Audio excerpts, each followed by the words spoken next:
Estou trabalhando bastante para chegar onde eu quero. Disputar o cinturão dos penas e conquistá-lo vai ser a maior parte da minha carreira. Eu vou provar mais uma vez que sou o melhor peso pena do Brasil. Vou lutar com um cara do boxe e jiu-jitsu também. Ele tem uma vantagem e uma desvantagem. A vantagem é que ele é um cara jovem, explosivo, e ao mesmo tempo isso se torna uma desvantagem, porque eu acredito que a minha experiência vai contar bastante nessa luta. Se eu estou na minha casa, eu falo que eu entro ali, parece que eu estou na academia. Eu vou lá e faço um treino.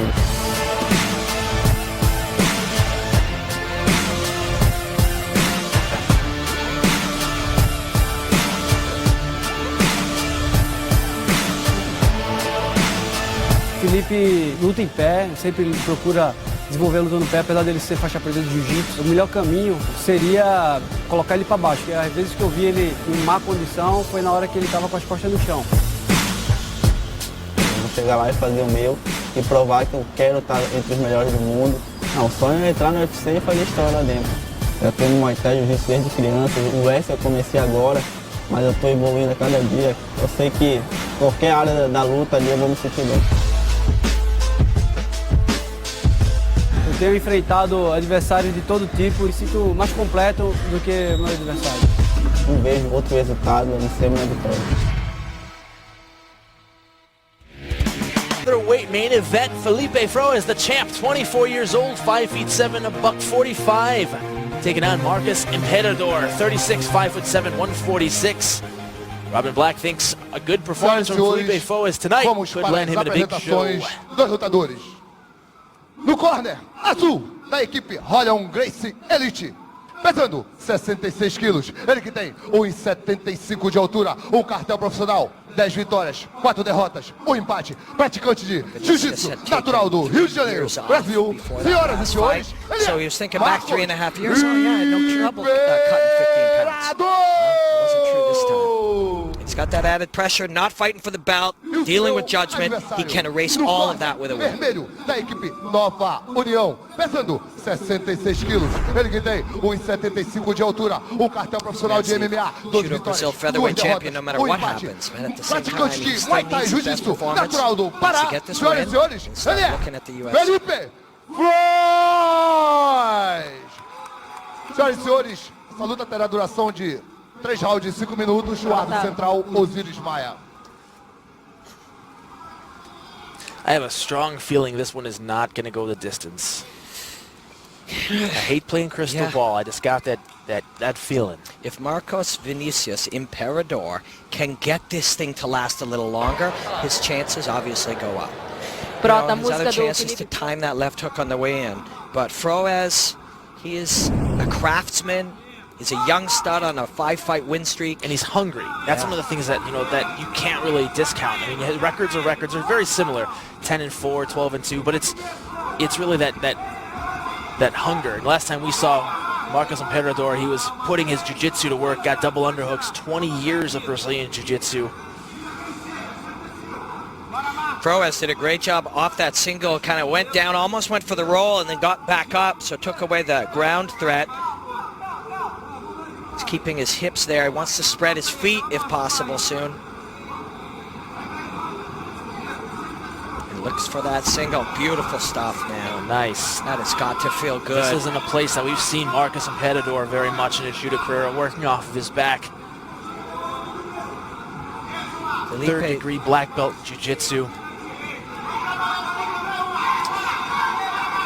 First thing he wants to do, either get up or sweep, but wants to maybe regard if he can from this position. He's going to have a lot of little tricks, man. Froes needs to be pretty smart here against a third-degree black belt, and he is. Tucks his head underneath, keeps the underhook on with his left arm. Low underhook, however. It's allowing the right arm of Imperador to sneak around and frame out to try to make space. You see the right knee of Froes there pinching off the left knee. I'm sorry, yeah, the left knee of Marcos Imperador, because he knows that Marcos wants to sneak that left knee in, get the shin across, or try to work back to full guard. I wonder if Imperador will offer up a head and arm choke here. We've seen that a lot. Really good work here by Felipe Froes. That's his nickname, Sayajin. Pins the left arm and goes to work with some right hands. It's chopping away. Staying very busy, getting a good leg ride in there also. Great pressure and great maintenance of position. Felipe Froes really wants to put a stamp on this fight. You know, Imperador with 3 years off comes back with a win. Then he's going to fight for a title, and now he's not fighting for a title with a young kid on his back, feeling himself age. Whatever dreams he had a week ago are starting to fade. And Felipe Froes goes with the figure 4 body lock with a lot of time left in the first round. Imperador is using the ground to pressure open that body lock, driving the left foot into the mat. That can really hurt. Yeah, you can ankle lock yourself if you don't switch your figure 4 to the side that's on the top. Felipe Froes should switch his legs so that he locks on the right side of Marcus Imperador's body. But it doesn't really look like Marcus is walking his feet around too much to put a tremendous amount of pressure on the ankles of Felipe Froes. Yeah, he's trying to stall here, but you can't stall when you're the guy taking right hands. He's happy to have that foot trapped on the mat. That's a small improvement over the knee on the mat, but he's not able to do anything from there because of that position of the left foot behind his right knee. See that? That little lace right there? And this is what Felipe Froes wants. He wants Marcus Imperador to start using that hand not to defend the choke, but to start punching backwards, feeling pressured that, oh, you know, the judges see him hitting me, I got to hit him back. That's going to open up the choke. Those elbows to that upper rib cage, that lower armpit, that really can hurt. And Robin, you know, you lose a lot of dexterity when you have gloves on. It's not like you're training with your buddies in the gym, you know, where your hands can act, you know, your hand almost acts like an arrowhead in some capacity, where your fingers are smaller, your palms wider, and you sneak your arm in. When you got those gloves, it's like trying to put a battering ram in a keyhole. It's true. It's tough. And the lip of that glove is what the arms of Imperador are holding. He's got right there. See, as you try to pull it out, it's the lip of the glove that's being pinned there. Gets a hand free with 45 seconds remaining. And it's difficult to submit high-level guys from their back because you really only have a handful of, you know, of tricks that you can pull off when you're on someone's back, unless you abandon the back to start looking for the arm bars or the head and arm chokes. But primarily, a guy is looking for that rear naked choke. So it's fairly basic defense. And when you're a high-level black belt like Marcus Imperador is, he knows what you're up to. Yeah, your 3 tricks or your 5 tricks or your 9 tricks are all tricks he's seen before. So still a great first round for Felipe Froes.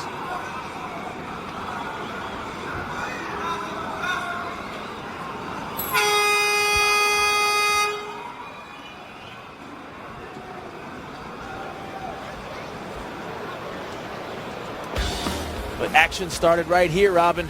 The body lock is really how you're seeing a lot of guys take other guys down now. Body lock with a trip, head position, punches to the elbow, puts his head back in again. Now this is great use of the cage and the left arm underhook. At some point he also was able to trap the arm and unload these right hands. See, he's got that leg there. Once he took the back, it was the body triangle. So he hides his head in position when those elbows come. Body triangle kept him there. 1 round in the books.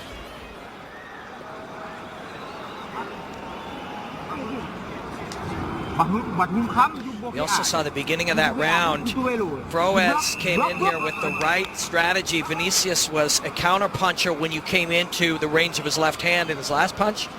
So Felipe kept him at distance with a couple of straight kicks to the leg and then one to the face.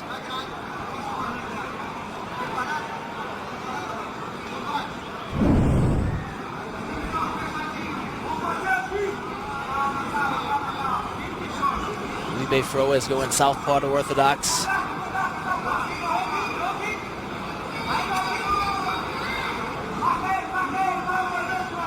Oof. Nice right hand.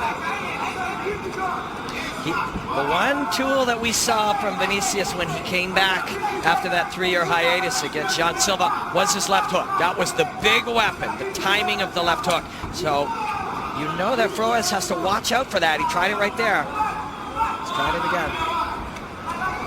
Jeez. Imperador has not got himself in this fight, and Froes is just trying to make sure he never gets in it.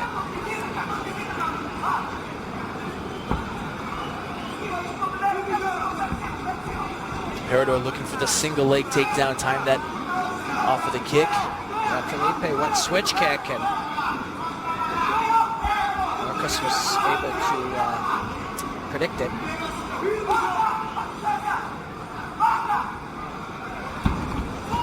Slipping his head intentionally is Felipe in ways to offset Marcus Vinicius. He's using the slip to load up on hooks. And he used it to just try to disguise that. Nice left and right combinations. And he has this man in trouble tonight. Felipe Froes is in shape. I mean, he's coming for a title fight. He knows that this is the biggest opportunity of his career. I mean, he's come in, put together wins. He's 12-2, perfect age, 24 years old. You know, coming out of this fight, if he wins, he'll be 13-2, the undisputed featherweight champion for Judo. This has to be a dominant performance and really put a stamp on his career to make the case to get in the UFC. Goes hook kick and then circles out. You know, and on the other hand, Marcus Vinicius, he's just never got himself in this fight. He didn't make the weight. You never know what other intangibles, what lifestyle issues, what's going on in his life. But right now, Felipe Froes is on fire, and Marcus Vinicius is cold. Yeah, Marcus Vinicius has just really been looking for an opportunity to take this to the ground. I think he feels that's where he's going to be able to exploit an edge, but he hasn't really committed to any punches. Oh, he's letting this kid move his feet, throw the right hand over the top. He is in a lot of trouble here. Felipe Froes has only thrown, Marcus Imperador has only thrown a couple of punches, nothing in combination. He's really just looking for that ability to grab Felipe Froes' leg. Hurts him with the switch kick and then the right hand left hook. This guy is in a lot of trouble. There may be a point the ref has to step in here. Felipe Froes is putting together good combinations. Like to see him follow him up when he sees Marcus on his heels like that. Yeah, and just that right hand, if it's followed up by a left kick or a left hook, this fight may be over. And he's free to do what he wants here. But he's also very smart to not end up in the clinch. He's winning so well from out here in the open field. He's seeing everything. So he's smart not to push all the way in. But you want this guy out.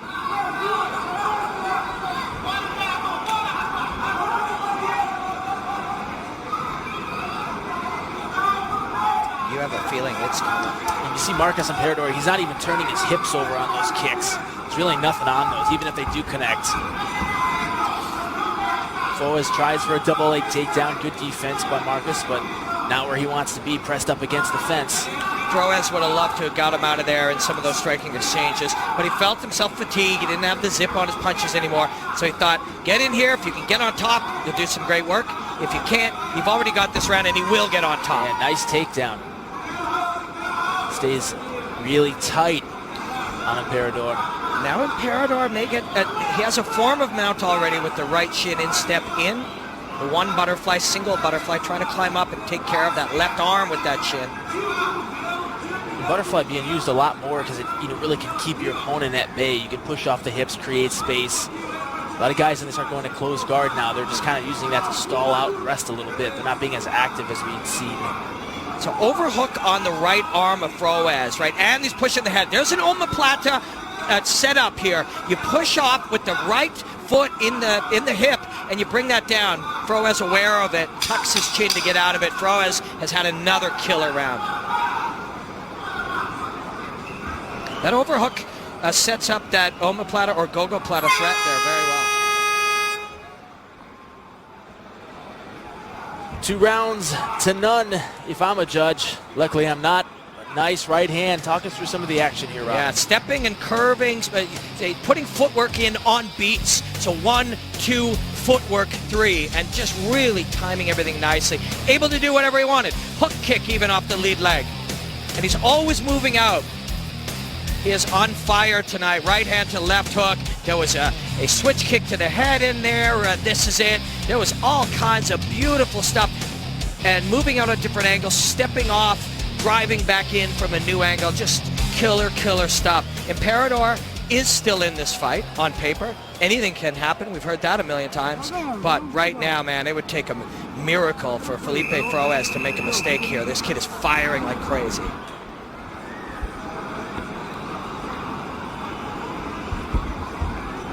We don't know what was going on in his life or what he'd been dealing with in the weeks leading into this. But Imperador started out by missing weight, and it's just doesn't seem to have got himself back in the game.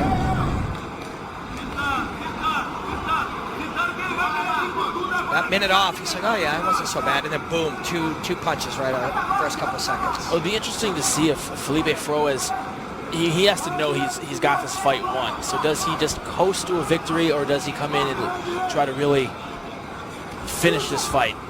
Well, the second best thing that could happen would be we would get a decision. Obviously, the best would be we would finish this guy. But the 27th best thing, or the worst thing ever, would be to make a mistake and get submitted or somehow get knocked out. So he doesn't want to let it loose so much that the 27th best thing happens. But he definitely, if the chance is there, like there is with that left switch kick, get this thing done. Man, everything is working.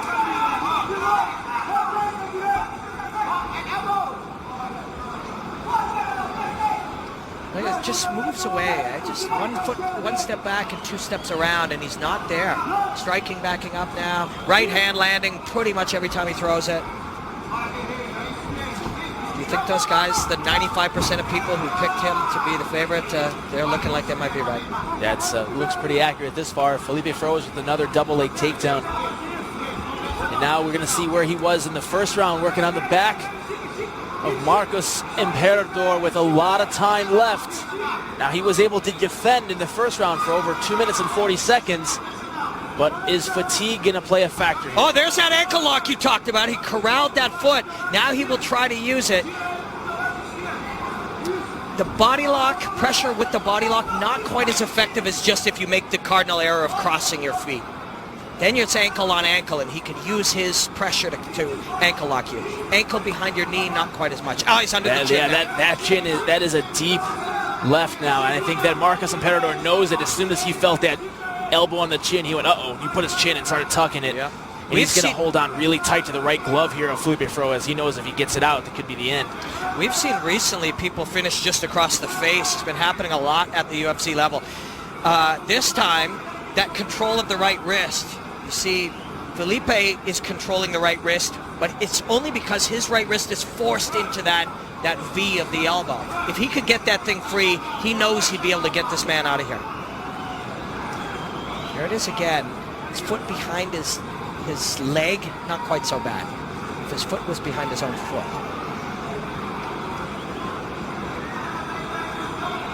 Marcos Imperador doing a good job of that wrist control, holding on to Felipe Froes' arms so that he's not able to get them free and start working off of the back there towards the choke. And I don't think the ref would stand someone up from this position, but you know, you never know. It's a lot of time left on the clock. Froes right now is not thinking about the consequences of this fight. He's just being in the moment. And in the moment, everything is going well. And in the moment, he'll keep hunting for the choke or look for another option if it's there. But if he was thinking about the consequences of this fight, he would think, if I finish this guy, I have a higher chance to go to the UFC. I have a higher chance to keep progressing my career. But he can't think of that. Yeah, and at some point, too, I feel like we're going to see Marcos Imperador just try to explode and face Felipe Froes, because Froes' that body triangle is getting a little looser as he's working for the choke. He tightened it back up there, but minute 20 left in round 3 of our main event. Froes, right hand, controlling the right hand. Oh, he's pushing it. No. If he gets flattened out here, if he gets around and the body triangle, no, he prevents it. Imperador prevents it. Imperador was trying to do a 2-on-1 there and turn and face Froes, but he was able to readjust his hips to stay on his back. The threat of trying to turn into him is mitigated by the threat that he gets put on his face, flattened with the body triangle, which is the worst of all positions. See, as long as that one right arm of Froes is trapped, Marcos Imperador is in very little danger of really getting choked. Even if that arm goes around his neck, it's almost impossible, unless it's super clean, to choke a guy with one arm. Yeah, it's true. especially a third-degree Brazilian Jiu-Jitsu black belt. Yeah, I mean, like, that guy's been in shark-infested waters with guys on his back for 20 years. He knows what the defense looks like. And the holding of that right hand, like you just said, that is the lifeline. That is, well, I can't get this body triangle off. I can't shake this guy off. But as long as I keep this thing, I won't get submitted. He's looking for the arm bar now. You can see he's starting to work his hips up. There it is. Love it. Love it. Right down to the wire, going for the submission. No, not enough. Man, what if he tried that about a minute beforehand, maybe? Yep. But, you know, he fought a smart game. Didn't finish his opponent, but Felipe Froes is going to come away with the win here tonight. Yeah, and technically brilliant, this kid. You got to the back with the body triangle, an incredibly dominant position over a third-degree black belt, and out in the open field, look at the elegance, the way he puts this game together. It adds the threat of the takedown into the mind of Imperador because he wanted to stay away from this. So when Felipe Froes was out in the open field, he was that much more of a threat because Imperador knew the consequences of allowing the takedown. Good damage on the ground. He said his goal was to show a little bit of everything, the complete mixed martial arts game, and I think he did that last 10 seconds. That kid can spider his way into anything. You're right. Another 10 seconds. Who knows? But a brilliant fight. Senhoras e senhores, após 3 rounds de 5 minutos, por decisão unânime do juiz, 30-27, 30-27, 30-27, o vencedor é Felipe Froes!